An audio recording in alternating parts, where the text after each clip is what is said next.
ఇలా ఉత్తమ్ కుమార్ రెడ్డి గారు కానీ కాంగ్రెస్ పార్టీ నాయకులు పదే పదే అవినీతి అని చెప్పి మాట్లాడుతూ ఉన్నారు. అసలు అవినీతి గురించి మాట్లాడే నైతిక హక్కు కాంగ్రెస్ పార్టీకి ఉందా? అవినీతికి care of address Congress party.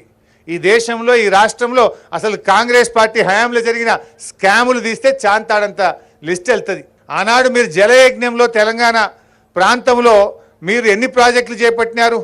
అసలు ఒక్క ప్రాజెక్ట్ అన్న తెలంగాణ ప్రాంతంలో పూర్తయిందా? 33 ప్రాజెక్టులు జలయజ్ఞంలో మీరు చేపడితే 10 ఏళ్ల కాంగ్రెస్ పాలనలో ఒక్క ప్రాజెక్టు కూడా మీరు పూర్తి చేయలేదు.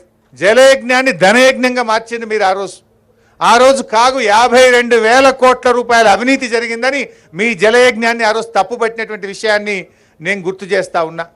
అసలు ఈపీసీ పద్ధతి తెచ్చింది మీరు, అవినీతికి మరి తలుపులు తెచ్చింది మీరు. మేము వచ్చిన తర్వాత ఈపీసీ విధానం రద్దు చేసినాం, మీరు పెట్టిన మొబిలైజేషన్ అడ్వాన్స్ను రద్దు చేసినాం.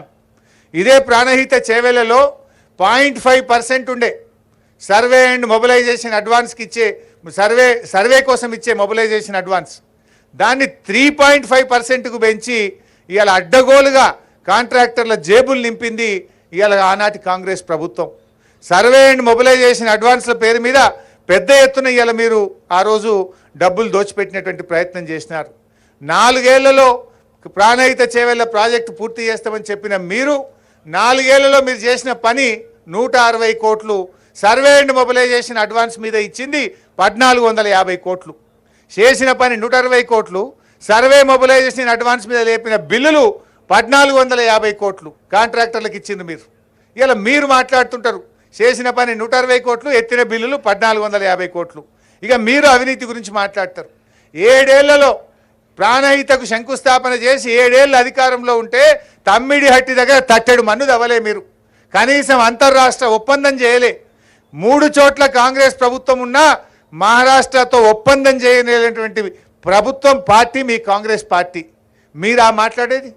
శ్రీహరన్న చాలా వివరంగా చెప్పిండు ఎందుకు మార్చినామని. ఇవాళ పాపం ఆయన మరి అమాయకంగా మాట్లాడుతుండా, తెలిసి మాట్లాడుతుండా పాపం, లేదంటే రేవంత్ రెడ్డి గారి సావాస దోషం ఉత్తమ్ కుమార్ రెడ్డికి అంటుకున్నదో నాకైతే డౌట్ వస్తున్నది. రేవంత్ రెడ్డి నోరు తెరిస్తే ఆయన మాట్లాడతాడు, కానీ ఉత్తమ్ కుమార్ రెడ్డి కూడా ఈ మధ్యలో అదే పని మోపైంది. ఆయన ఏమంటుండే ఇవాళ హైదరాబాద్లో ప్రెస్ మీట్ పెట్టి తమ్మిడిహట్టి దగ్గర నీళ్లు లేవని బీఆర్ఎస్ పార్టీ దుష్ప్రచారం చేస్తుందట. ఇది సెంట్రల్ అసెంబ్లీలో కూడా అట్లే అబద్ధాలు ఆడిండు. దొరకబట్టి చెప్తే కనీసం తలకాయ కిందకేసుకున్నాడు. అసెంబ్లీలో ఇరిగేషన్ మీద వాళ్ళు విడుదల చేసినటువంటి బుక్కులో అన్ని తప్పులే, శుద్ధ తప్పులు. అసెంబ్లీ సాక్షిగా అప్పటిదప్పుడు దొరకబట్టి మాట్లాడితే క్షమాపణ చెప్పమంటే నోరు తెరవలే. ఇవాళ కూడా మళ్ళీ అబద్ధం మాట్లాడిండు. నీళ్లు లేవు అని బీఆర్ఎస్ పార్టీ దుష్ప్రచారం చేస్తుంది అంటారు. ఇది సెంట్రల్ వాటర్ కమిషన్ మన రాష్ట్ర ప్రభుత్వానికి రాసిన లేఖ 4 మార్చ్ 2015, 4 మార్చి 2015 నాడు కేంద్ర జల సంఘం తమ్మిడిహట్టి దగ్గర నీళ్లు లేవు, ప్రత్యామ్నాయం చూసుకోండి అని కేంద్ర జల సంఘం మన రాష్ట్రానికి రాసిన లేఖ. నీకు బంప్తా ఉత్తమ్ కుమార్ రెడ్డి, ఇప్పటికైనా నువ్వు మరి రేవంత్ రెడ్డి లెక్క మారకు, నీ పరువు తీసుకోకు, ఒక మంత్రిగా బాధ్యతాయుతంగా మాట్లాడు. ఇవాళ ఇదేదో బీఆర్ఎస్ పార్టీ చేస్తున్న ప్రచారం కాదు ఇది కేంద్ర ప్రభుత్వం సిడబ్ల్యూసి రాసిన లేఖ ఇది.